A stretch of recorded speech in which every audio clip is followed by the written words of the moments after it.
वंचित बहुजन आघाडीचा विजय असो, वंचित बहुजन आघाडीचा विजय असो। श्रद्धेय बाळासाहेब आंबेडकर तुम आगे बढ़ो, हम तुम्हारे साथ हैं। अविनाश भाऊ भोसीकर तुम आगे बढ़ो, हम तुम्हारे साथ हैं। श्रद्धेय बाळासाहेब आंबेडकर तुम आगे बढ़ो, हम तुम्हारे साथ हैं। अविनाश भाऊ भोसीकर तुम आगे बढ़ो, हम तुम्हारे साथ हैं। वंचित बहुजन आघाडीचा विजय असो, वंचित बहुजन आघाडीचा विजय असो।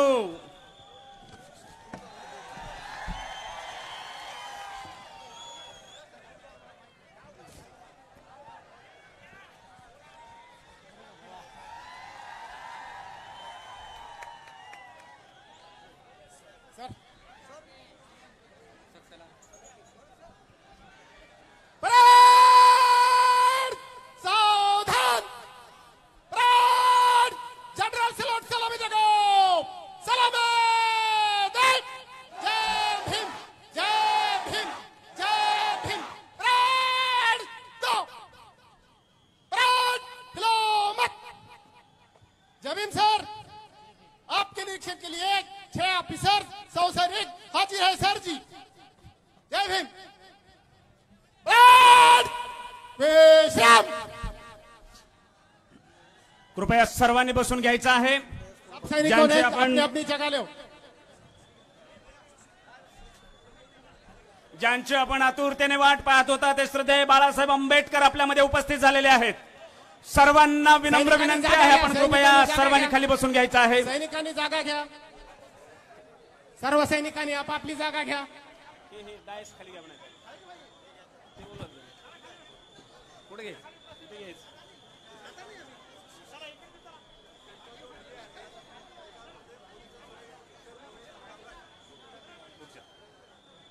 पुढच्या डी मध्ये फक्त पोलीस बांधव थांबतील, त्यांच्याशिवाय कुणीही पुढच्या डी मध्ये थांबायचं नाहीये।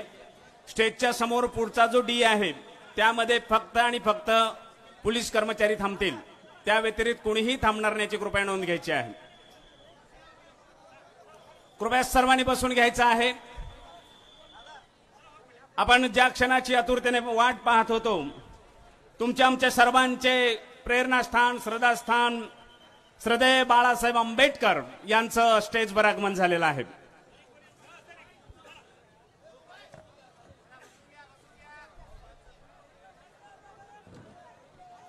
मी कुठलाही वेळ न घालवता स्टेजवर जे महापुरुषांच्या प्रतिमेचं पूजन झालेलं आहे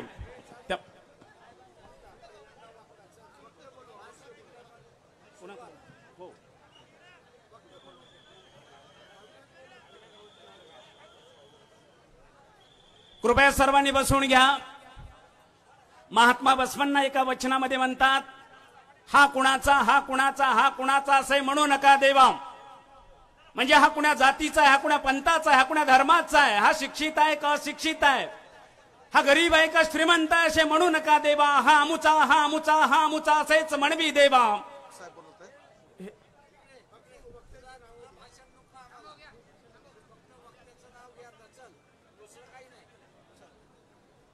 कार्यक्रमाचं प्रस्तावित करण्यासाठी मी ॲडव्होकेट अविनाजी भोसीकर यांना विनंती करतो की आपण कार्यक्रमाचं प्रस्तावित करावं। आदरणीय ॲडव्होकेट अविनाजी भोसीकर।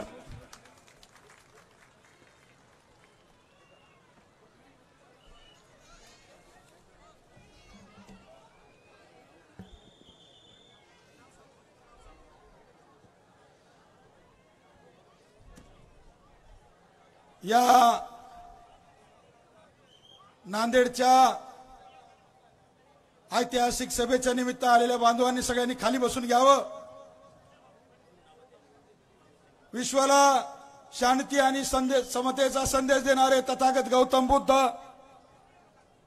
जाती व्यवस्थेमधून बाहेर काढून या जगाला लोकशाही मूल्य देणारे महात्मा बसवांना, छत्रपती शिवाजी महाराज, महात्मा ज्योतिराव फुले, छत्रपती शाहू महाराज, ज्यांच्यामुळे मी आज उभा आहे, ज्यांच्यामुळे या देशातला सामान्य माणूस त्या ठिकाणी सर्वोच्च पदावर जाऊ शकतो। हजारो वर्ष गुलामीतून सगळ्या देशाला बाहेर काढून एक संविधान निर्माण करणारे विश्वरत्न डॉक्टर बाबासाहेब आंबेडकर, साहित्यरत्न अण्णाभाऊ साठे, अहिल्यादेवी होळकर, संत सेवालाल, संत भगवान बाबा, संत गाडगे महाराज या सर्व महान विभूतींना या ठिकाणी वंदन करतो। आजच्या अविनाश भोसीकर माझ्या प्रचारार्थ या ठिकाणी वंचित बहुजन आघाडीचे राष्ट्रीय अध्यक्ष, तुम्हा बहुजनांचे ओबीसीचे या महाराष्ट्राचे नेते श्रद्धेय श्री बाळासाहेब आंबेडकर या ठिकाणी आलेले आहेत। मी त्यांचं मनापासून या ठिकाणी स्वागत करतो आणि साहेबांचे आभार व्यक्त करतो की माझ्यासारख्या कार्यकर्त्याला या ठिकाणी बळ देण्यासाठी आपण या ठिकाणी आज उपस्थित आहात। बांधवांनो, या जिल्ह्यामध्ये जी परिस्थिती निर्माण झालेली आहे, ज्या विषयावर आपण निवडणूक लढवतोय, बांधवांनो आपल्याला सांगू इच्छितो की त्या ठिकाणी माझ्यासारख्या कार्यकर्त्याला साहेबांनी तिकीट दिलेलं आहे। या जिल्ह्यातले मोठमोठे धनदांडगे मस्तवाल लोक, आमदारांचे घरचे बाहेरचे असे अनेक लोकांनी साहेबांना त्या ठिकाणी तिकीट मागितलं होतं। अनेक लोक वंचित बहुजन आघाडीचं तिकीट घेण्यासाठी साहेबांकडे गेले होते। पण बांधवांनो तुम्हाला सांगतो की मलाच साहेबांनी जेव्हा मी गेलो, मलाच साहेबांनी घरी चहा पाजवला आणि एका चहा पिऊन एका कार्यकर्त्याला साहेबांनी तिकीट दिलेलं आहे। आणि कुणाला दिलेलं आहे? त्या नांदेड जिल्ह्यामध्ये गेल्या 75 वर्षापासून जो बहुसंख्य समाज आहे, ओबीसी समाज आहे, जो लिंगायत समाज आहे, ज्याला कोणी आतापर्यंत तिकीट दिलं नाही, त्या लिंगायत समाजाच्या ओबीसीच्या कार्यकर्त्याला साहेबांनी तिकीट दिलेलं आहे बांधवांनो। आणि म्हणून या नांदेडच्या विकासाच्या मुद्द्यावर त्या ठिकाणी मी निवडणुकीचा विषय घेऊन पुढे आलेलो आहे। बांधवांनो, या नांदेड जिल्ह्यामध्ये सर्व एकाही तालुक्यामध्ये जिल्ह्यामध्ये एमआयडीसी नाही। साहेब, नांदेड जिल्हा हा एमआयडीसी मुक्त जिल्हा आहे। एकही उद्योग या नांदेड जिल्ह्यामध्ये कसलाही नाही। त्या ठिकाणी अशोकराव चव्हाण मुख्यमंत्री होते आणि ही सगळी मंडळी काँग्रेस मधला असेल की बीजेपी मधला असेल, ही त्यांची सगळी टीम असलेले लोक गेल्या 40 वर्षापासून या जिल्ह्यावर राज्य करतायत। पण बांधवांनो, या जिल्ह्यामध्ये एमआयडीसी मध्ये एक 50 पोरं लावायची पिठाची गिरणी सुद्धा या लोकांनी आणलेली नाही बांधवांनो। हा त्यांचा सगळ्यात मोठा विकासाचा मुद्दा आहे। त्या ठिकाणी मला निवडून आल्यानंतर या एमआयडीसी आणि उद्योग क्षेत्रावर काम करण्यासाठी मी त्या ठिकाणी मैदानात आहे। जिल्ह्यामध्ये शेतीवर आधारित कुठलाही उद्योग नाही, शेतकऱ्यांसाठी कुठलाही जोडधंदा नाही। आणि म्हणून जसं पश्चिम महाराष्ट्रामध्ये तालुक्यामध्ये शेतकऱ्यांना उद्योग शेतीवर निगडीत आहेत, ते उभं करण्याचा संकल्प वंचित बहुजन आघाडीचा उमेदवार या नात्यानं माझा आहे बांधवांनो। या जिल्ह्यामध्ये आरोग्य व्यवस्था कोलमडून गेलेली आहे पूर्ण।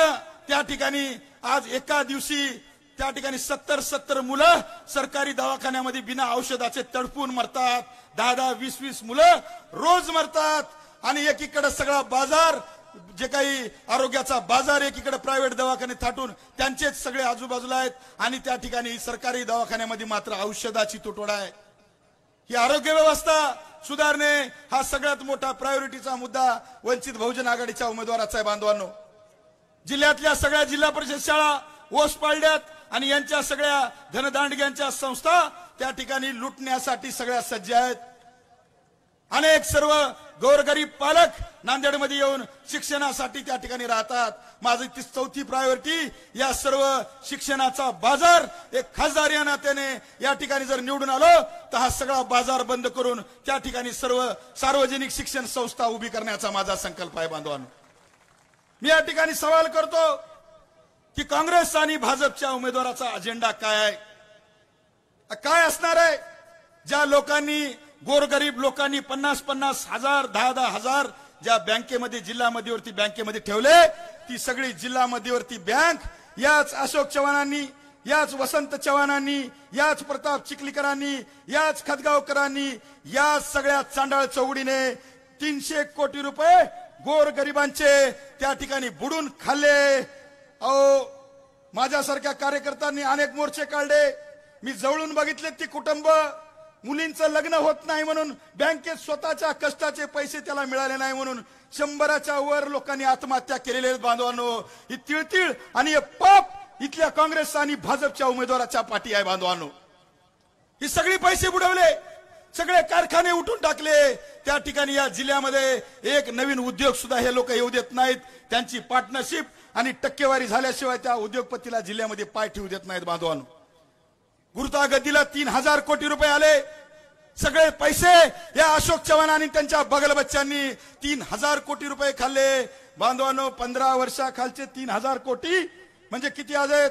नांदेड सारखे अजून 3 शहर नवीन तयार झाले असते एवढा पैसा होता. बांधवांनो, आणि तो सगळा पैसा या काँग्रेस आणि भाजपच्या या संयुक्त टोळीने त्या ठिकाणी खाल्लेला आहे. बांधवांनो, मी या ठिकाणी सांगतो, भाजपच्या उमेदवाराचं 5 वर्षाचं काय योगदान आहे? काय योगदान आहे? इथं माझे मीडियाचे बांधव आहेत, जाऊन चौकशी करावी. भाजप उमेदवाराचे त्या ठिकाणी 30 देशी दारूचे दुकान होते.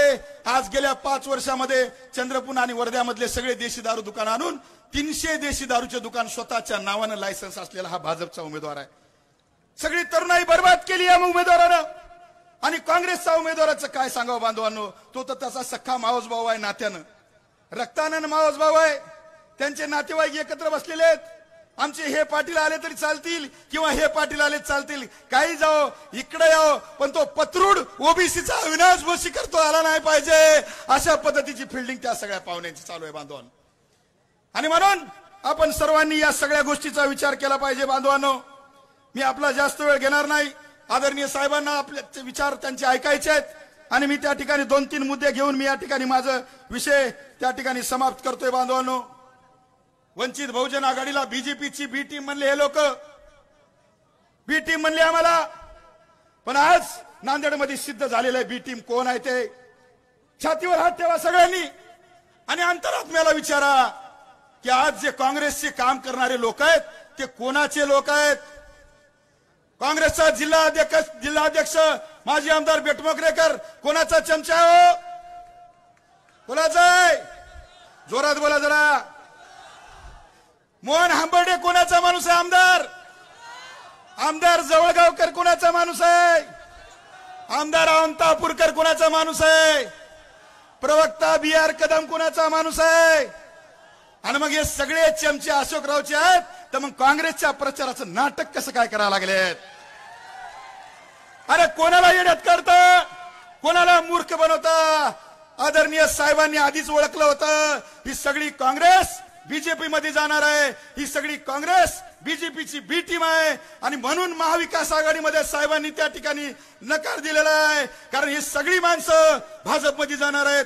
साहेबांनी त्यांना लेखी मागितलं होतं की तुम्ही भाजपमध्ये जाणार नाहीत असं अफिडेव्हिट करून द्या.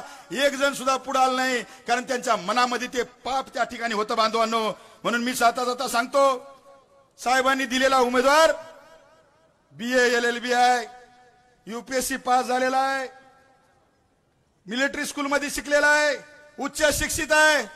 भाजपच्या उमेदवाराचं शिक्षण काय हो? 7वी ढक्कल पास, 7वी नापास. न्यू इंडिया मोदीचा उमेदवार 7वी नापास. काँग्रेसचा उमेदवार स्वतःच्याच वडिलांच्या कॉलेजमध्ये 12वी ढकल पास. अरे काय विजन आहे? कोणाच्या वयावर जात नाही मी. देव करो वसंतराव चव्हाणांना 100 वर्ष आयुष्य लाभो. पण बांधवांनो, एक उमेदवार, एक हेल्दी उमेदवार सुद्धा तुम्हाला मैदानात देता आला नाही का काँग्रेसला?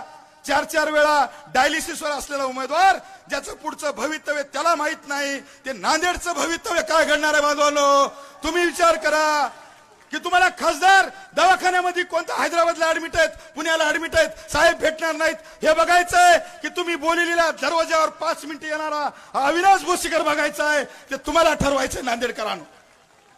जाता जाता मुस्लिम बांधवांना सांगतो, मुसलमान भाइयों सवर जाओ, आपके साथ धोखा होने वाला है, धोखा होने वाला है आपके साथ. क्योंकि ये कांग्रेस का जो उम्मीदवार है वो अशोक चव्हाण का ही बच्चा है, बगल बच्चा. अशोक चव्हाण के गर्दन पर मोदी जी की ईडी की तलवार है और मोदी ने बताया अशोक चव्हाण मुझे यहां से एमपी नहीं मिला तो तुझे आदर्श के अंदर में डाल दूंगा।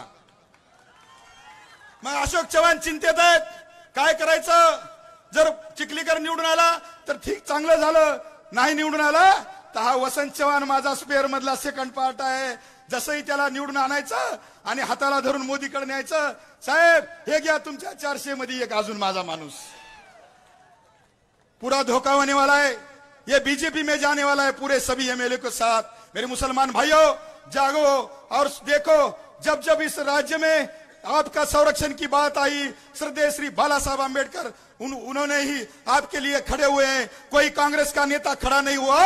अगर आप बहुजनों के साथ, इस ओबीसी कार्यकर्ता के साथ अगर आप जुड़ जाते हैं तो हमें कोई नहीं परास्त कर सकता, कोई नहीं हरा सकता। इतना कहते हुए आप सभी लोग यहाँ पर पूरे ताकत के साथ, मुझे जाता जाता सांगतो बांधवांनो, 75 वर्षात ओबीसीला तिकीट मिळालं नाही आणि आपण सर्वांनी या ओबीसी कार्यकर्त्याला येणाऱ्या 26 तारखेला माझ्या शिट्टीया निशाणीवर बटन दाबून आपण प्रचंड मताने निवडून द्यावं, वंचित बहुजन आघाडी निवडून द्यावं, एवढं बोलतो आणि थांबतो. जय संविधान, जय भीम, जय ओबीसी, जय बसवा. धन्यवाद. यानंतर मी वंचित बहुजन आघाडीचे प्रदेश प्रवक्ते आदरणीय फारुखजी अहमद साहेब यांना विनंती करतो की आपण आपलं भाषण व्यक्त करावं. सर्व महामानवांना विनम्र अभिवादन. मंचावर उपस्थित आपल्या सगळ्यांचे हृदय सम्राट श्रद्धेय नेते आदरणीय बाळासाहेब आंबेडकरजी, मंचावर उपस्थित नांदेड लोकसभा मतदारसंघाचे तरुण, तडफदार, सुशिक्षित आणि लढवय्या नेतृत्व असलेले आपले उमेदवार ॲडव्होकेट अविनाशजी भोसीकर, अकोल्याचे जिल्हाध्यक्ष वानखेडेजी, मंचावर उपस्थित पक्षाचे सर्व विभागीय, जिल्हा व तालुका व कानाकोपऱ्यातून आलेले सर्व वंचित बहुजन आघाडीचे पदाधिकारी, कार्यकर्ते, मोठ्या संख्येने आलेले ज्येष्ठ बंधू, तरुण, युवा आणि माझ्या माय माऊलीनो व पत्रकार बांधवांनो, सगळ्यांना मी क्रांतिकारी सलाम करतो, क्रांतिकारी जय भीम करतो. इथं विशेषतः मला या मंचावरून अवघ्या काही मिनिटांमध्ये 2-3 समाजाला उद्देशून काही अपील करायची आहे. अवघ्या 5 ते 10 मिनिटांमध्ये आदरणीय बाळासाहेब आपल्याला मार्गदर्शन करणार आहेत, कारण 3ची सभा ही हिंगोलीला होती. उशीर झालेला असल्यामुळं मी संक्षिप्त मध्ये 1-2 मुद्दे मांडू इच्छितो. अविनाश भोसीकर ने कहा, मुस्लिम भाइयों आगा हो जाओ, सच्चा दोस्त, सच्चा सेक्युलर, सच्चा पॉलिटिकल सेक्युलर पार्टी को पहचानो. किसी भी पार्टी का चाल चरित्र उस पार्टी के मैनिफेस्टो से दिखता है, उसके एजेंडा से दिखता है, उसके आगे रखे हुए अजाइम से दिखता है और उसके इतिहास से दिखता है. मैं कहना चाहता हूं, 2 दिन पहले आली जनाब प्रकाश अंबेडकर साहब ने वंचित बहुजन आघाड़ी का मैनिफेस्टो का अनाउंसमेंट अकोला से किया. क्या है उस मैनिफेस्टो में, क्या है वंचित के जाहिरनामा में? इस देश के अंदर सबसे ज्यादा अन्याय, अत्याचार पीड़ित समुदायों में आदिवासी समाज है, मेरे पिछड़े समाज के शेड्यूल कास्ट की विभिन्न जातियां हैं. इस देश की व्यवस्था को समझ लीजिए. जैसे सरकारें हैं उसी तरह न्याय व्यवस्था को स्वायत्ता है, वो किसी सरकार के अधीन नहीं है. जिस तरह अदालतें सरकार के अधीन नहीं है, उसी तरह 2 कमीशन है देश में जो सरकार के अधीन नहीं है. एक इलेक्शन कमीशन और दूसरा SC/ST कमीशन. इलेक्शन कमीशन पर, SC/ST कमीशन पर किसी सरकार का अंकुश नहीं होता है, लेकिन इस देश में जो माइनॉरिटी कमीशन है, जो माइनॉरिटीज के ऊपर होने वाले अत्याचार, अन्याय के लिए बनाया गया है, लेकिन उसको उस कमीशन का दर्जा नहीं है, उसको संविधान का दर्जा नहीं है, उसको दस्तूर का दर्जा नहीं है. इसलिए SC/ST कमीशन जंगल का सांप है, वो फुटकार मारता है तो व्यवस्था डर जाती है. उसी तरह माइनॉरिटी कमीशन को इन्होंने गारूडी का सांप बना दिया, जो पिटारे में बंद होता है सरकार के, और बच्चे भी जिसको गले में डालकर सेल्फी उतारते हैं, जिसका ना डर है, ना भय है, ना डंक है. असली डंक वाला अगर कोई प्रशासन में कमीशन है तो इलेक्शन कमीशन और SC/ST कमीशन है. तो माइनॉरिटी के कमीशन को अगर SC/ST कमीशन की तरह संविधान का दर्जा मिल जाएगा तो इस देश में किसी भी माइनॉरिटी के ऊपर ना तो अत्याचार होगा, ना हमला होगा, ना उनके धार्मिक संस्थाओं पे हमला होगा, ना उनके संवैधानिक अधिकारों पे हमला होगा। लेकिन 70 साल से सेक्युलर कहने वाली पार्टियों ने आज तक माइनॉरिटी कमीशन को संवैधानिक दर्जा नहीं दिया। वो दर्जा देने का वादा इस देश में किसी पॉलिटिकल पार्टी ने किया है, किसी नेता ने किया है तो आली जनाब प्रकाश अंबेडकर साहब ने किया है, वंचित बहुजन आघाड़ी ने किया है। खोलकर देखो वंचित बहुजन आघाड़ी लोकसभा 2024 का जो जाहिरनामा है उसके साथ साथ मैं कहना चाहता हूं कि जो हमारा गरीब मराठा समाज है इनको भी कहता हूं, 70 साल से कांग्रेस एनसीपी जैसी पार्टी में श्रीमंत और निजामी मराठों ने दो समाजों में फूट डालने का काम किया। आपको पिछड़े समाज और मुसलमानों से भिड़ाने का, लड़ाने का काम किया। याद करो जब मेरा गरीब मराठा समाज आरक्षण के लिए मुख मोर्चा निकाल रहा था, किसी ने उनकी दिशा भूल करके आरक्षण की मांग को छोड़कर एट्रोसिटी के नाम पर वो मोर्चे कराए। तब एट्रोसिटी के लाभार्थियों में अस्वस्थता थी, बेचैनी थी। उस वक्त में एक ही नेता था जिसने एट्रोसिटी समर्थकों को कहा मोर्चांच्या विरोधात परती मोर्चे काढू नका, संविधानाने दिलेला मोर्चे काढण्याचा अधिकार त्यांनाही आहे। याच पद्धतीने आज गावागावामध्ये गरजवंत मराठा जेव्हा आरक्षणाची मागणी करतोय, कोणता नेता पहिल्या दिवशीपासून सोबत नाही, फक्त आदरणीय बाळासाहेब आंबेडकर गरीब मराठ्याच्या आरक्षणाच्या बाजूने आहेत। विश्वरत्न बाबासाहेब आंबेडकरांनी छत्रपती शिवरायांचा स्वराज मॉडेल समोर ठेवून लोकशाही आणि संविधान लिहिलं। त्याच डॉक्टर बाबासाहेब आंबेडकरांच्या शब्दांचा, संविधानाचा आदेश त्यांचे नातू आणि वंचितचे नेते विश्व श्रद्धेय बाळासाहेब आंबेडकरांच्या शब्दाला प्रमाण मानून जरांगे पाटील गरीब मराठ्यांची लढाई लढत आहेत आणि बाळासाहेबांना आपला नेता मानत आहेत। यांनी भांडण आधी अट्रोसिटी विरुद्ध मराठा आरक्षण लावलं, आता ओबीसी विरुद्ध मराठा लावलं। या राज्यामध्ये जे जे लोक ओबीसीचे माथे भडकवण्यासाठी समोर येत होते, जेव्हा बाळासाहेब आंबेडकर ओबीसीच्या मंचावर गेले, दुम दबा के भाग गए। छगन रहो कि फगन रहो, ये सब दुम दबा के भाग गए, क्योंकि बाला साहब ने मराठा और ओबीसी में समन्वय लाने का काम किया। इनको भिड़ाने का नहीं, इनको मिलाने का काम किया और यकीन दिलाया दोनों को आरक्षण मिलेगा, लेकिन सत्ता में वंचित बहुजन आघाड़ी को लाना पड़ेगा।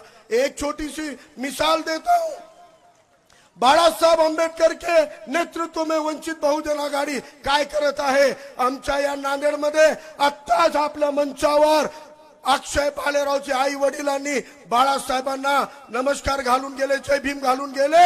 या अक्षय भालेरावची हत्या नांदेड शहराला लागून बोंडार गावामध्ये झाली होती। अरे कोणी 2-4 थापड बुक्क्या घातले तर जाऊन 25-30 जणांवर गुन्हे दाखल करतात। आमच्या अक्षयचे तिथे चिथडे पाडल्यावर आम्ही सरसकट कोणत्या समाजाला दोषी न धरता खऱ्या दोषींच्या विरोधातच गुन्हा दाखल केला आणि 2 समुदायामध्ये भांडण लागू नये याची काळजी बाळासाहेबांच्या मार्गदर्शनाने आंबेडकरवादी राजकारणाने केली। सूडबुद्धीने वागलो नाही, याचा परिणाम आहे इतिहासामध्ये पहिल्यांदा एका अक्षय भालेरावला न्याय मिळाला पाहिजे म्हणून सकल मराठाच्या सर्व मराठा संघटनांनी पत्रकार परिषद घेऊन अक्षय भालेरावची बाजू घेतली आणि दोषींना शिक्षा करा हे गरीब मराठ्यांना जागरूक करण्याचं काम बाळासाहेब आंबेडकर आणि त्यांचा कार्यकर्ता करतो।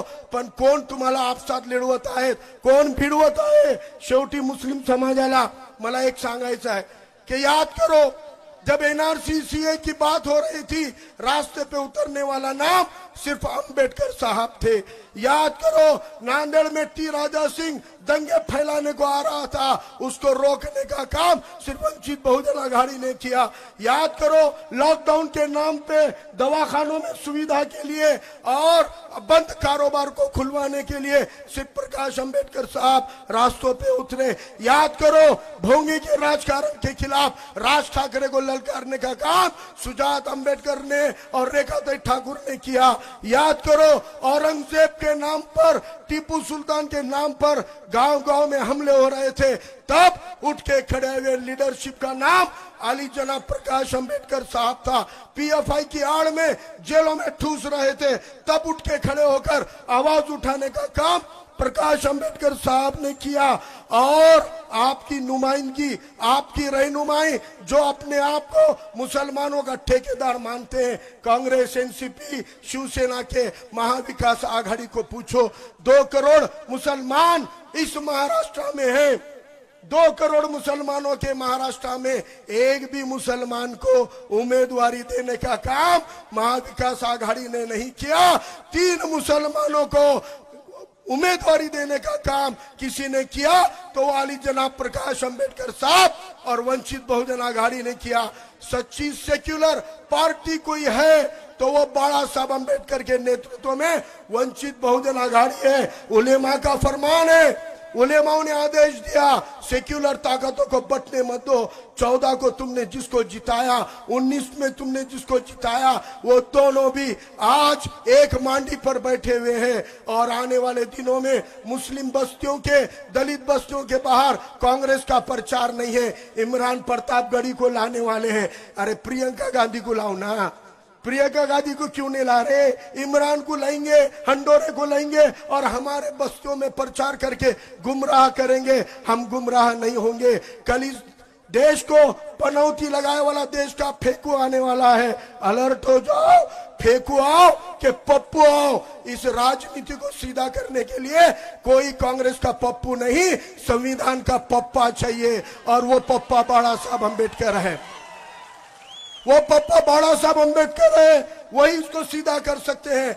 बिगड़ी हुई व्यवस्था को, बिगड़ी हुई ट्रैफिक को पुलिस की एक सिट्टी सीधा करती है। इस बिगड़ी हुई व्यवस्था, बिगड़े हुए राजनीति को अविनाश बोसीकर की सिट्टी सीधा कर सकती है। इसलिए एक सीटी आपको वोट के टाइम पे बजाना है। सीटी बजाकर जैसे ट्रैफिक सुधर जाती, देश की राजनीति भी संसद में अविनाश बोसीकर सिट्टी बजाकर सुधारेंगे। ये आपको यकीन दिलाता हूं।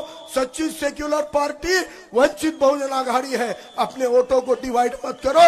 वंचित बहुजन आघाड़ी के साथ ताकत से खड़े रहने का काम सभी समुदाय के, गरीब मराठा, मुस्लिम समाज ने इस एक लिंगायत ओबीसी को चुनकर लाओ। समतावादी आइडियोलॉजी का बंदा है, बचपन से चढ़वड़ का बंदा है, वो मूवमेंट का आदमी है। आपके साथ में ईमानदारी से लड़ेगा, आपके साथ में ईमानदारी से खड़ा रहेगा।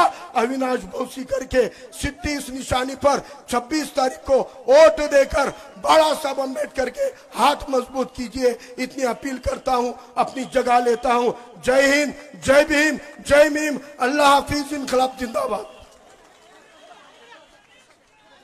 धन्यवाद सर।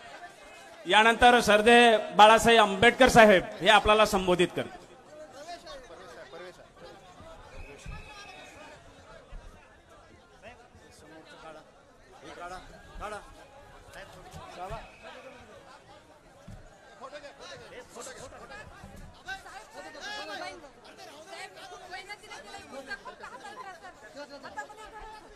बाळासाहेब आंबेडकर तुम आगे बढ़ो।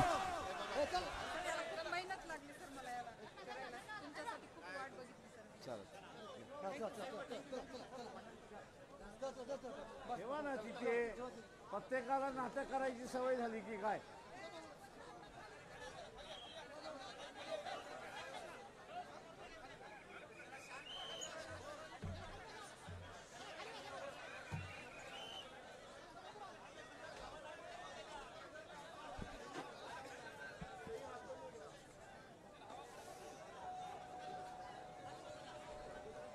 मौलाना नरल हुसेन यांचा पक्षात प्रवेश झाला असं जाहीर करतो।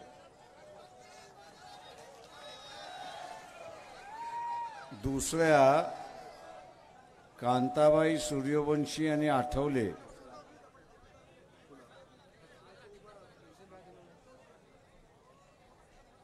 हे निवृत्त एसटी कर्मचारी आहेत, पंचशील नगर मध्ये राहतात। त्यांनी फोन पे मधनं 1 लाख रुपये पार्टी इलेक्शनला डोनेशन दिले।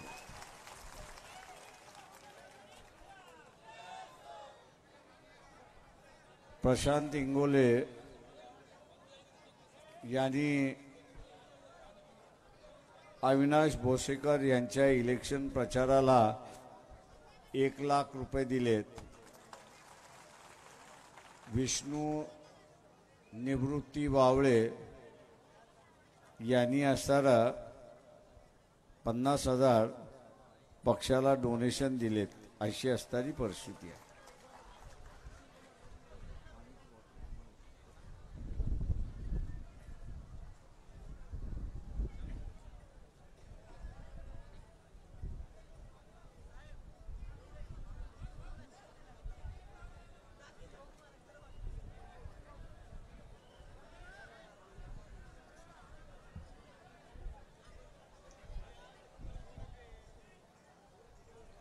उत्तम मुक्तेश्वर जुना कोठडा यांनी असताना 10 रुपये निधी दिलेली आहे.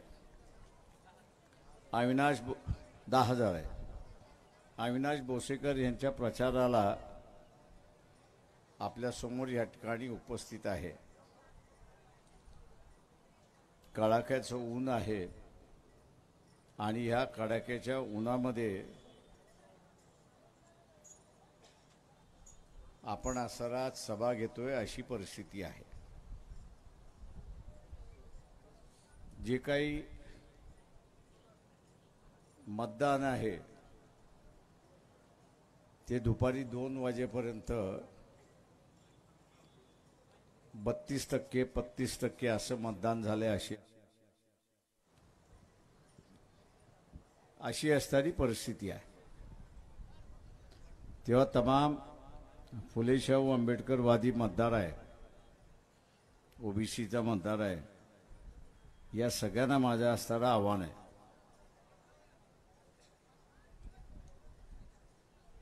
की 100% मतदान आपलं झालं पाहिजे. एवढं फक्त लक्षात घ्या.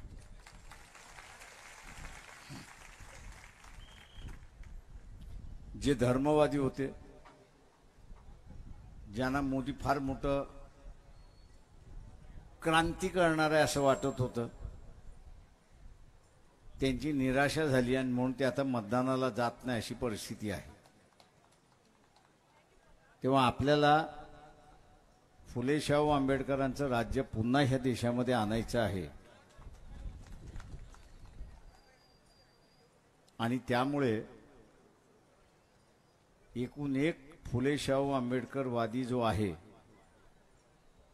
हा कुठलाही हलगर्जीपणा न करता मतदान करेल, ओबीसी मतदान करेल अशी अपेक्षा मी या ठिकाणी बाळगतो.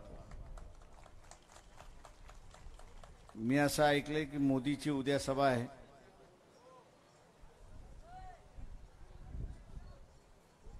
चांगली गोष्ट आहे. ठिकठिकाणी बोर्ड लावला कि मौत के सौदागर का हम स्वागत करते हैं. आता मी स्वतः नाही म्हणत आहे, नाही तर तुम्ही म्हणाल की मीच म्हणतोय की आहे मौत का सौदागर. मी नाही म्हणालोय. सोनिया गांधी यांनी 2012ला गुजरातमध्ये जे निवडणुका घेतल्या त्यावेळेस त्यांनी असताना हे मौत का सौदागर असं मोदीला संबोधलं होतं. आणि त्यावेळेस एवढं रान खवळलं की काँग्रेसवालेच घाबरले आणि पुन्हा बोलायचे बंद झाले. आणि म्हणून म्हटलं होतं मी की ठिकठिकाणी असारा बोर्ड लावा पुन्हा की मौत के सौदागर का हम स्वागत करते हैं.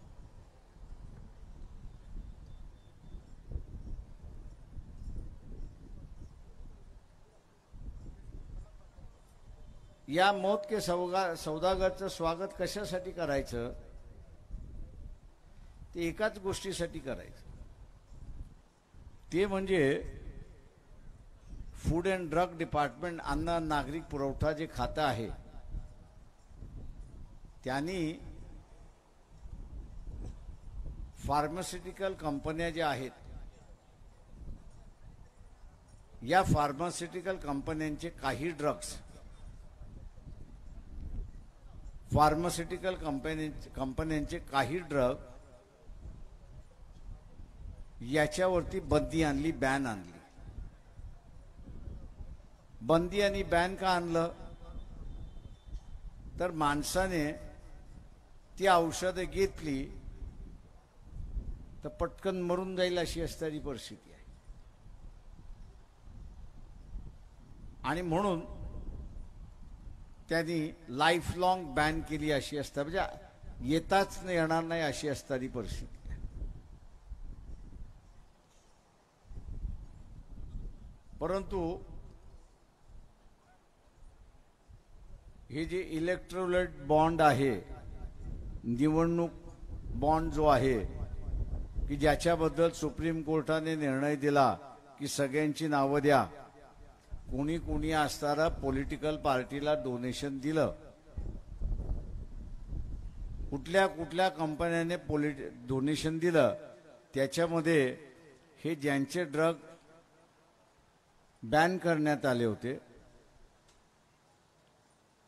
बंदी घालण्यात आली होती, अशाने 300 400 कोटीचे हे इलेक्ट्रोल बॉन्ड म्हणजे निवडणूक बॉन्ड विकत घेतले, भारतीय जनता पक्षाला दिले आणि 15 दिवसाने ते जे बॅन ड्रग होते ते पुन्हा बाजारात यायला लागले. आपण आता म्हणतो ना काही ठिकाणी अरे पटापटा माणसं मारायला लागली, काय तरुण होता मेला, ते ह्या ड्रगमुळे मरतात आहेत अशी असणारी परिस्थिती आहे. झालं तर पुढच्या निवडणुकीच्या म्हणजे तिसरी आणि चौथी फेज आहे त्यावेळेस त्या औषध कुठली आहेत, कुठल्या कंपनीने मॅन्युफॅक्चर केलेलं आहे आणि त्या कंपन्याने बीजेपीला या निवडणुकीच्या बॉन्डमधनं डोनेशन दिलं की नाही त्याची माहिती आम्ही त्या ठिकाणी देणार आहोत. तुम्हीच ठरवा आता ह्या मौत के सौदागरला पुन्हा सत्तेवरती बसवायचं का, याचा निर्णय आपण त्या ठिकाणी घेतला पाहिजे. जे पैशासाठी माणसं मेली तरी चालतील, पण माझ्या पक्षाचं असणारं खातं बँक अकाउंट प्रचंड भरलं पाहिजे. दुर्दैव आहे काँग्रेसवाल्यांचं की मटेरियल असून कागदपत्र बाहेर आल्यानंतरही काँग्रेसचं वरचं नेतृत्व मुख गिळून बसलेलं आहे. मला असं वाटलं की काँग्रेसला एक बदला घेण्याची संधी मिळाली. राजीव गांधीचं ज्या पद्धतीने बोफोर्समध्ये बदनामी करण्यात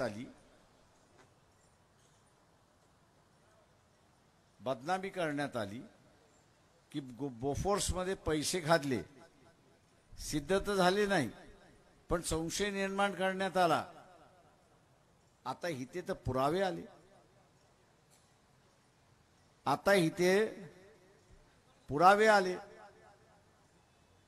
तर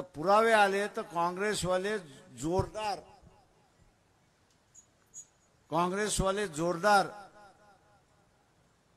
बीजेपीवरती मोदीवरती तुटून पडतील आणि हा खऱ्या अर्थाने मौत का सौदागर आहे म्हणून त्याला स्टॅम्प मारून मोकळे होतील. पण आपण बघतोय काय, तर राहुल गांधी सारखा व्यक्ती, वाईट वाटतं बिचाऱ्याबद्दल, आणि वाईट ह्याच्यासाठी वाटतं की बुद्धिमान असून त्याला असिस्टंट लागतो आणि त्याचा असिस्टंट हा बीजेपीचा एजंट आहे असं मला वाटतं, म्हणून वाईट वाटतं. त्या मुंबईच्या सभेमध्ये ज्यांनी कोणी त्याचं स्क्रिप्ट लिहिलं आणि त्यांनी भाषण सुरुवात केलं कि मोदी के साथ हमारा झगड़ा है ही नहीं, अदृश्य शक्ति के साथ हमारा झगड़ा है. म्हटलं आम्ही याला याचा स्पीच रायटर जो आहे यांनी ह्याचा खात्मा करून टाकला. 4000 किलोमीटर चालत आला बिचारा, अख्खा माहोल तयार केला, त्या एका वाक्याने पाणी फिरलं अशी असणारी परिस्थिती. अरे इथे मोदी बरोबरच तर झगडा आहे तुझा. तुझ्या बापाला बदनाम करणारा मोदीच तर आहे. आज मोदी तुमच्या कचाड्यात मिळाला होता, तोडून फोडून मोडून त्याला मोकळं व्हायचं होतं. ते न करता अदृश्य शक्तीशी आम्हाला लढायचंय. अरे बाबा, आमच्या इथं असणारा या अदृश्य शक्ती पैदा करणारा स्मशानात कोण असतो? स्मशानात कोण असतो? मग त्याला एखादा मसनजोगी आणून द्या, तो अदृश्य शक्तीशी लढायला त्या ठिकाणी शिकवेल त्याला. मसनजोगी रात्रीचा अख्खा मसन उठवतो आणि तो म्हणतो, हा बघ तुझा बाप, हा बघ तुझी आई, हा बघ तुझा काका, हा बघ तमुकवा. आता त्यांच्याशी थोडं लढायचंय, तुम्हाला मोदीशी लढायचंय.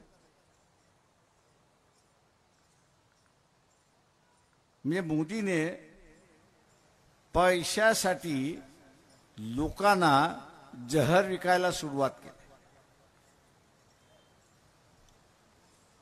त्याला आत्ता जर थांबवलं नाही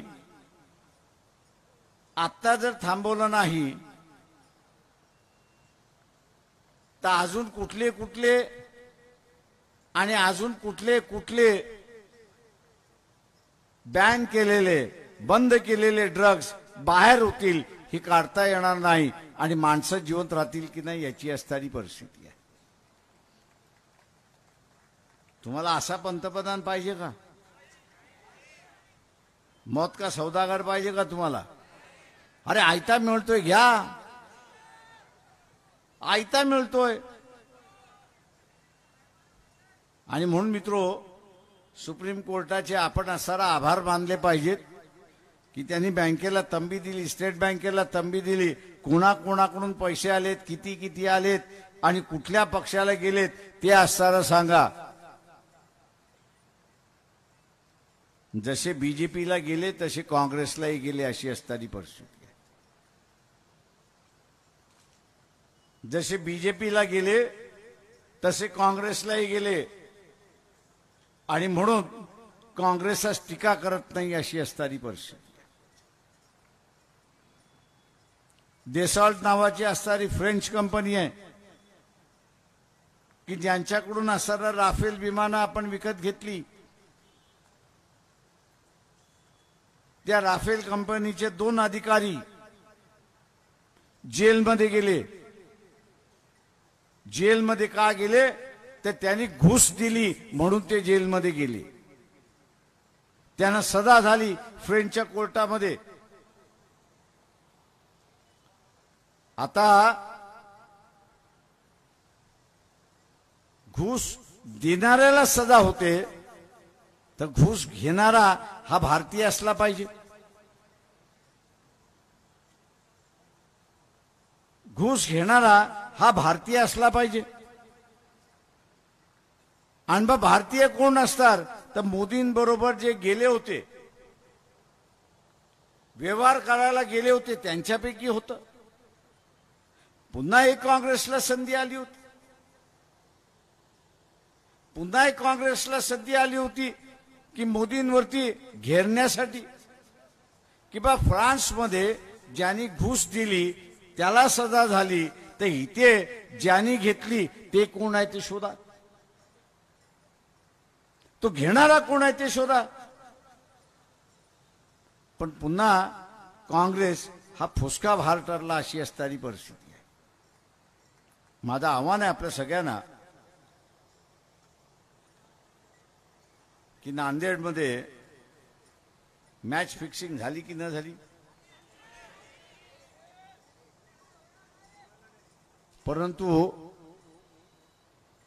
परंतु लोकांनीच इथं ठरवलं होतं की इथल्या राजकीय पक्षाने मॅच फिक्सिंग जरी केलं तरी मतदार आणि मोदी अशी लढाई आपल्याला या ठिकाणी दिसते. मतदारांनीच ठरवले की आता ह्यांना हाकलायचं. वंचित बहुजन आघाडी एक माध्यम झालेली आहे. वंचित बहुजन आघाडी हे माध्यम झालेली आहे आणि म्हणून आणि म्हणून आपण सगळ्यांनी काही गोष्टी ह्या असणाऱ्या बारकाईने त्या ठिकाणी पाहिल्या पाहिजे की आज लोकच म्हणतात आहेत की हे सरकार फेल्युअर आहे.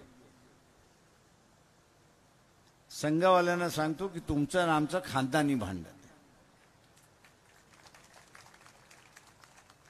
तुम्ही जोपर्यंत बदलत नाही तोपर्यंत मैत्री होत नाही, किंवा आम्ही जोपर्यंत बदलत नाही तोपर्यंत मैत्री होत नाही. पण भांडायला आम्हाला कोणतरी पाहिजे, तुम्ही जगला पाहिजेत.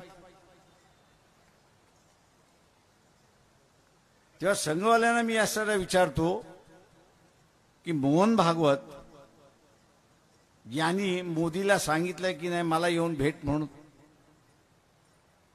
संघवाल्यांनी प्रामाणिक सांगावं. गेल्या 2 वर्षामध्ये नरेंद्र मोदी हे भागवतांना भेटायला गेले का? मी तरी वर्तमानपत्रामध्ये ऐकलेलं नाही, कारण का मोदी मार्केटिंगमध्ये फार एक्सपर्ट आहे. त्या भेटीचं सुद्धा त्यांनी असतं मार्केटिंग केलं असतं, पण तो भेटायला गेला नाही. संघवाल्यांनो सावध राहा. मोदीला पंतप्रधान करण्यामध्ये संघाचा हात फार मोठा होता. आता मोदीच संघाचे पाय कापायला लागलाय अशी असणारी परिस्थिती आहे. मला काही जण म्हणतात प्रकाशराव होऊ द्या, संघाचे पाय कापल्या जातात, होऊ द्या, आपल्याला काय घेणं देणं आहे. एका अर्थाने आम्हाला काही घेणं देणं नाही, पण मोदीला घालवण्यासाठी संघवाल्यांना सांगतोय की तुम्ही आम्हाला मदत करा, आम्ही मोदीला घालून देतो. आणि तुमचा पाय कापणारा जो आहे तो बाजूला सरला की आपल्या दोघांची लढाई पुन्हा सुरुवात होते.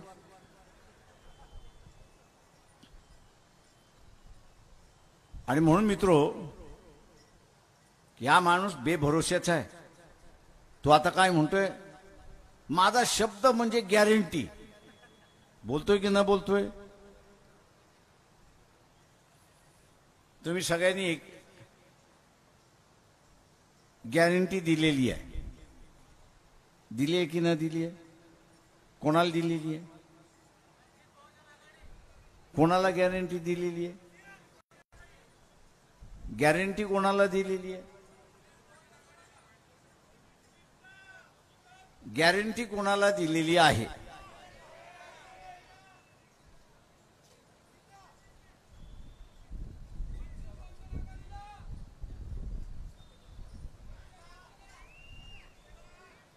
व्यक्तिगत गॅरंटी कोणाला दिलेली आहे? व्यक्तिगत गॅरंटी कोणाला दिलेली आहे? तुम्ही किती जणांचं लग्न झालं त्यांनी हात वरती करा.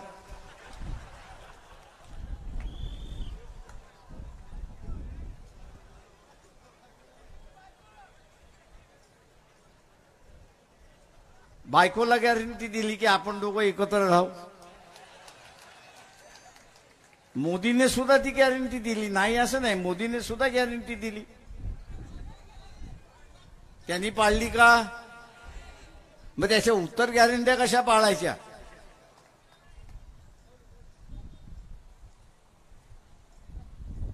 तेव्हा मोदी हा ज्या दिवशी गॅरंटी म्हणतो त्या दिवशी मी आता म्हणतो की आता फसवायला निघालेला आहे.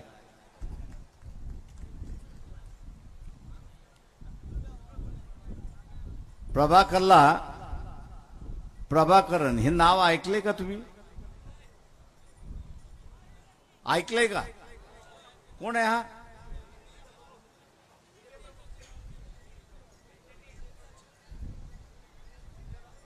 कोण आहे?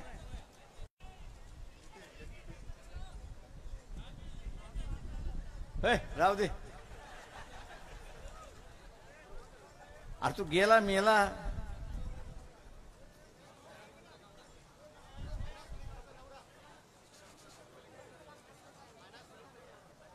तुम्ही सगळेजण बसल्या बसल्या गुगल काढा.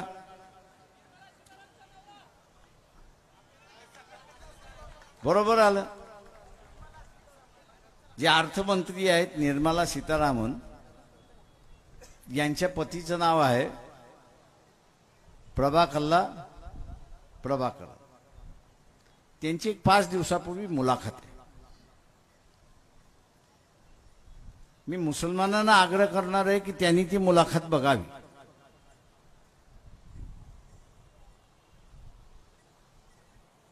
मुसलमानांनी ती अर्जवून बघावी आणि मग काँग्रेसला मतदान द्यायचं का ते त्यांनी ठरवावं. त्या मुलाखतीमध्ये प्रभाकरन असं म्हणतात,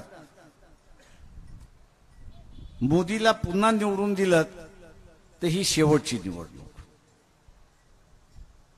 तो तिथे थांबत नाही. तो पुढे जाऊन असं म्हणतो की देशाचा नकाशा आज जो तुमच्या लक्षात आहे तो असला बदललेला जाईल की तुम्हालाच लक्षात येणार नाही की हा भारताचा नकाशा आहे. तिसरं तो असं म्हणतोय की जे गोध्रामध्ये झालं आणि मणिपूरमध्ये झालं ते भारताच्या कानाकोपऱ्यामध्ये सुद्धा होऊ शकतं. शेवटी त्यांनी असं म्हटलं की आरागत आरागत आरागत असं मागणार. आपल्याच मंत्रिमंडळातला एका मंत्र्यांच्या कुटुंबातला माणूस या गोष्टी बोलल्यानंतर मोदी घाबरला, प्रचंड घाबरला. आणि म्हणून आता आपण बघत असाल की मोदीचं भाषण सुरुवात होता तो पहिल्यांदा म्हणतो घटना आम्ही बदलणार नाही. डॉक्टर बाबासाहेब आंबेडकर आले तरी तेही बदलू शकणार नाही. मोदीचं हे वाक्य की डॉक्टर बाबासाहेब आंबेडकर सुद्धा बदलू शकणार नाही हे खरं आहे असं मानतो. कारण का 56 साली बाबासाहेब गेले, पुन्हा ह्या ठिकाणी येणार नाहीत अशी परिस्थिती आहे. त्याच्यामुळे जो माणूस परत येणार नाही तो घटना दुरुस्त करणार नाही. पण आपल्याला विश्वास यावा म्हणून तो असं म्हणतो की बाबासाहेब जरी आले तरी ही घटना बदलू शकणार नाही. मोदीजी, आम्ही तू प्रभाकरला असं विचारतोय की तू बदलणार आहेस की नाही एवढं सांग. आता मोदीमध्ये आणि आपल्यामध्ये फरक काहीच नाही आहे. तुम्ही विचाराल कसं? तुम्ही शपथ घेताना कोणाची शपथ घेता? आईची शपथ घेऊन सांगतो, बापाची शपथ घेऊन सांगतो, पोराची शपथ घेऊन सांगतो, बरोबर आहे. पण मी कधी माझी शपथ घेऊन सांगत नाही. मेला तर बाप मरेल, मेला तर आई मरेल, पोरगा मरेल, मी जिवंत राहीन. तसं मोदीचं आहे, तसं मोदीचं आहे. तो दुआ काय देतो, बाबासाहेब सुद्धा येऊन बदलणार नाही. अरे आम्ही विचारतोय तू बदलणार आहेस की नाही ते पहिल्यांदा सांग. ज्यावेळेस मोदी असं म्हणत नाही की मी स्वतः ही घटना बदलणार नाही, तोपर्यंत विश्वास ठेवण्यात अर्थ नाही. आपण जसं समोरच्याला फसवतो, बापाची शपथ घेऊन, आईची शपथ घेऊन, मुलाची शपथ घेऊन जसं आपण फसवतोय तसं मोदी आपल्याला फसवतोय हे आपण गुडघ्यात बांधली पाहिजे. तो बदलणार, तो बदलणार. याचं कारण की त्याला हुकुमशाह व्हायचं. तो बदलणार याचं कारण त्याला असणारा हुकुमशाह व्हायचं आहे. 2 की 3 दिवसापूर्वी मोदींची टीव्हीवरती मुलाखत होती. कोणी ऐकलं का? नाही ऐकली. अरे नालायकात तुम्ही सगळेजण. ऐका, मोदी काय म्हणतोय की मला अजून या देशामध्ये 47 वर्ष राज्य करायचं आहे. मायासारखा बसल्या बसल्या म्हणतो हा 70 वर्षाचा आता आहे. 47 जोडले तर किती होतात? किती होतात? तुझ्या गावामध्ये 117 जगणारा कोणी माणूस आहे का?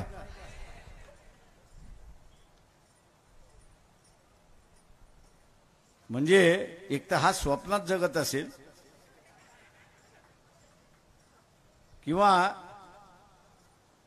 एक मंत्री होता, हारला लोकसभा, रात्री 2 वाजता उठून माझ्याकडे आला आणि म्हणाला, प्रकाशराव काही करा, आपल्याला मंत्रिपदात शपथ घ्यायला पाहिजे. आणि म्हटलं आपण दोघंही हारलोय, तो शपथ होणार कशी? तुम्ही काही करा, मला शपथ घ्यायलाच पाहिजे. म्हटलं असं कर, तू उभा राहा, मी तुला शपथ देतो.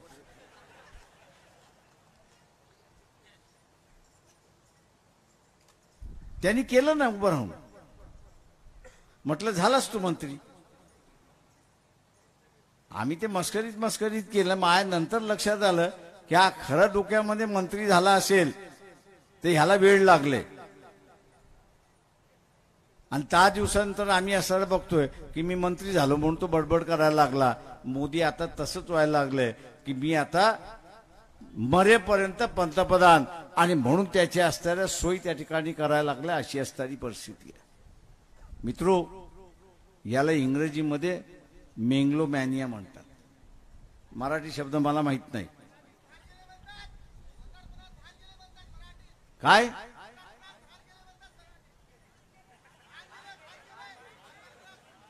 भांग गेला? अरे मला वाटलं तो भांग प्यायल्यानंतर तसं होतं.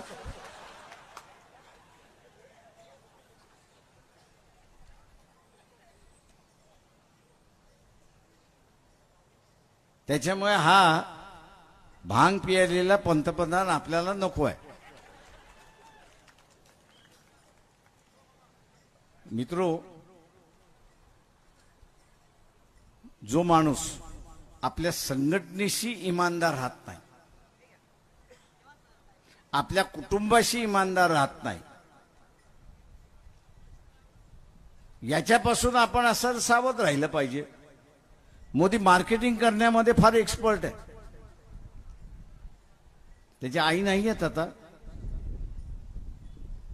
वर्षातून एकदा तो आपल्या आईला भेटायला जातो. दिल्लीपासून दिल्लीला विमानतळात बसलं, ते विमानतळ अहमदाबादमध्ये उतरलं, घरी गेलं, तोपर्यंत सगळं फोटो दाखवल्या जातं. आणि मग हा कसा हात दाबतोय, पाय दाबतोय, अमुक करतोय, खायला घालतोय, हे सगळं दाखवत असतो. माझ्यासारखा म्हणतो काय साला नवटंकी करतोय. कारण का दिल्लीमध्ये त्याचं घर किती मोठं आहे तुम्हाला माहिती आहे का? किती खोल्यांचं आहे माहित नाही.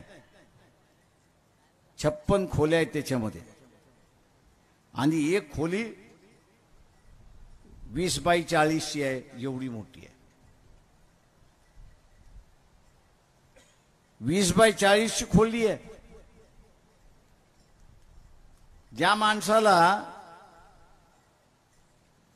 आपल्या आईसाठी त्या 56 खोल्यामधली एक खोली देता येत नाही, एक खोली देता येत नाही, त्या माणसाला तुम्ही काय म्हणणार? नौटंकी करणारच म्हणणार ना. वर्षातून एकदा त्या आईला जाऊन भेटतो, 364 दिवस ती स्वतःच जगते. तुम्ही सदा मोदी सारखं वागता का? स्वतःच्या आई वडिलांना बाहेर ठेवताय म्हणून.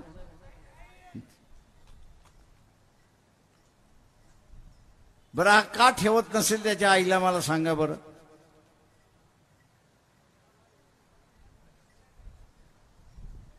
गेस इंग्रजी मधला. तुमची विचारशक्ती किती जाते ते बघूया.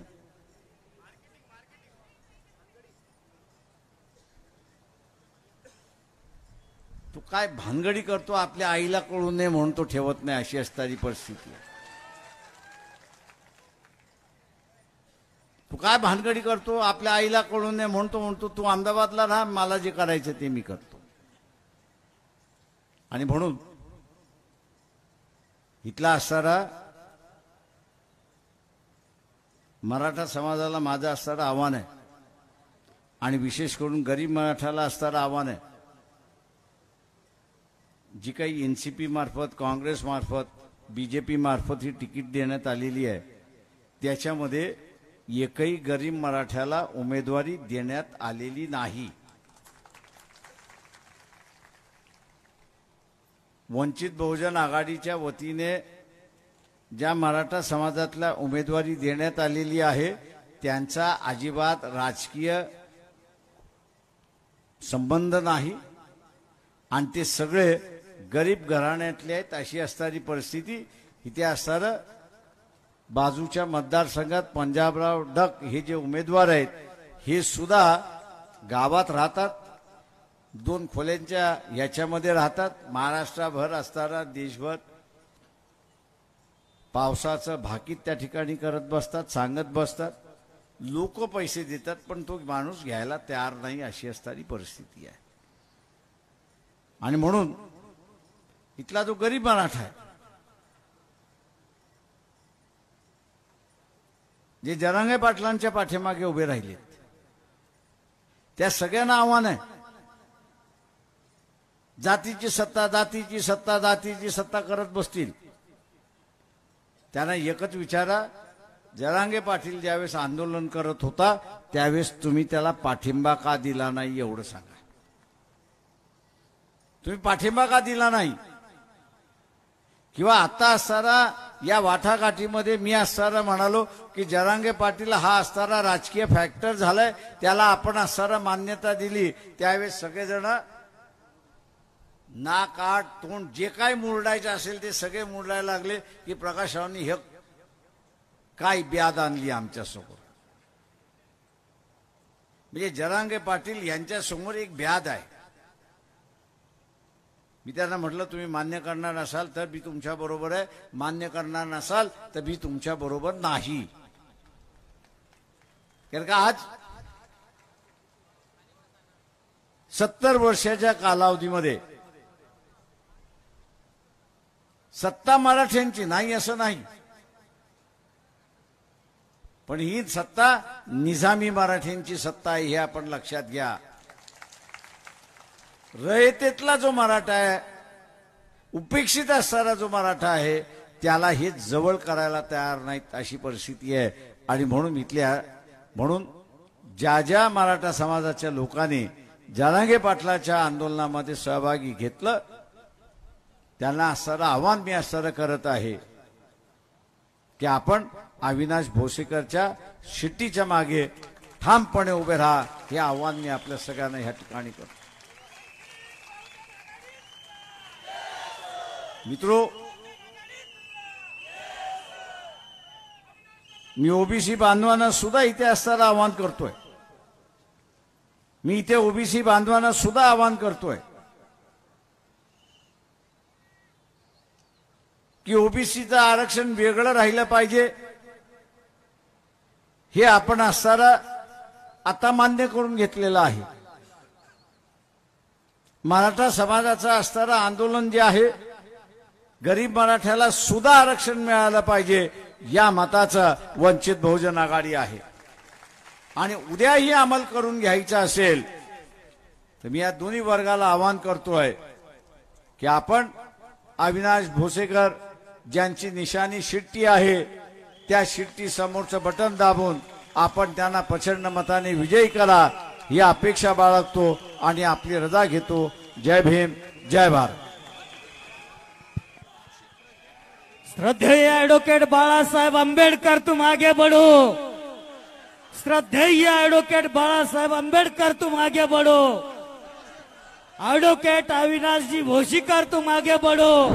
गर्दी करू नका, गर्दी एडवोकेट कोणी करू अविनाश नका, जी रस्ता भोसीकर सगळा क्लिअर तुम आगे करा. बढ़ो. रस्त्यामध्ये गर्दी कोणी करू नका.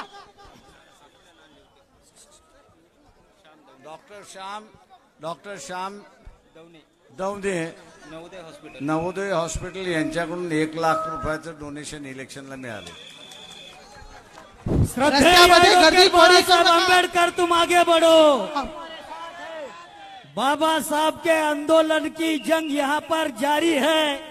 और बाबा साहब का पोता सबके लिए यहाँ पर भारी है। श्रद्धेय एडवोकेट बाला साहेब आंबेडकर तुम आगे बढ़ो। श्रद्धेय एडवोकेट बाला साहेब आंबेडकर तुम आगे बढ़ो। श्रद्धेय एडवोकेट बाला साहेब आंबेडकर तुम आगे बढ़ो। श्रद्धेय बाला साहेब आंबेडकर तुम आगे बढ़ो। अविनाश जी भोसीकर तुम आगे बढ़ो।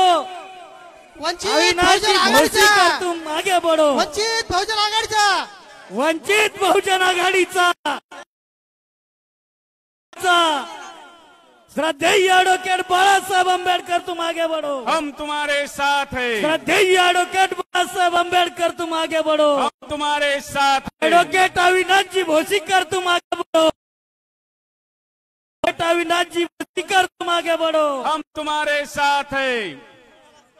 श्रद्धेय बाळासाहेब आंबेडकर यांनी सांगितलेला संदेश संपूर्ण गावाच्या जिल्ह्याच्या कानाकोपऱ्यामध्ये आपल्याला पोहोचायचा आहे आणि बाळासाहेबांनी दिलेला उच्च शिक्षित उमेदवार ॲडव्होकेट अविनाशजी भोसीकर यांच्या शिट्टी या निशाणी समोर प्रचंड बहुमताने बटन दाबून त्यांना विजयी करायचा आहे। त्यांना बाळासाहेबांच्या सोबत संसदेमध्ये पाठवायचं आहे।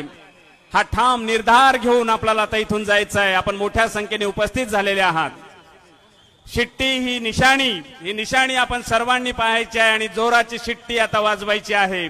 आजपासून 26 तारखेपर्यंत नांदेड जिल्ह्यातल्या संपूर्ण गाव असेल, तांडा असेल, पाडा असेल, वाड्यावर फक्त शिट्टी आणि शिट्टीच वाजली पाहिजे। ही शिट्टी अत्यंत स्वाभिमानाने वाजवायची आहे। ही शिट्टी अभिमानाने वाजवायची आहे आणि ही शिट्टी बाळासाहेबांनी दिलेल्या उमेदवाराची निशाणी आपल्याला संसदेमध्ये घेऊन जायची आहे। आता फक्त शिट्टी असेल। शिट्टीचा आवाज एवढा मोठा करा की बाकी कुठल्याच कोणाचा आवाज आपल्या समोर येता कामा नये। तुम्ही जर शिट्टीचा आवाज मोठा केला तर संविधानाचा आवाज मोठा होणार आहे। संविधानाचा वारसा चालवणाऱ्या वारसदारांचा आवाज मोठा होणार आहे। हम नन्हे मुन्ने बच्चे हैं बाबा तेरी संतान। हम नन्हे मुन्ने बच्चे हैं बाबा तेरी संतान। देश के खातिर जान गवा दे कर दे सब कुर्बान। शिक्षा दीक्षा हमको देकर बाबा ने उपकार किया। शोषित वंचित दलितों को तुमने ही अधिकार दिया। संविधान के पथ पर चल मिलता है संयम। स्वतंत्र समता और बंधुता पावन अपना नारा है। इस भारत देश का संविधान ही हम सबका सहारा है। कृपया सर्वांनी शिट्टी हे निशाणी लक्षात ठेवायची आहेत। आपण सर्वजण मोठ्या संख्येने उपस्थित झालात। वंचित बहुजन आघाडीच्या वतीनं तमाम सर्व बहुजन बांधवांचे आलेल्या सर्व बांधवांचे मी मनापासून शब्द सुमनाने आभार मानतो। हॅलो, मी पाहिला असा एक खंबीर नेता, मी पाहिला असा एक कार्यकर्ता अविनाश भोसीकर, मी बाळासाहेब आंबेडकर, मी पाहिला असा एक कार्यकर्ता, मी पाहिला असा एक खंबीर नेता। त्याच्या कार्याला जोडच नाही, त्याच्या कार्याला जोडच नाही। त्याचं नाव प्रकाश आंबेडकर आहे, त्याचं नाव प्रकाश आंबेडकर आहे, त्याचं नाव प्रकाश आंबेडकर आहे। मी पाहिला असा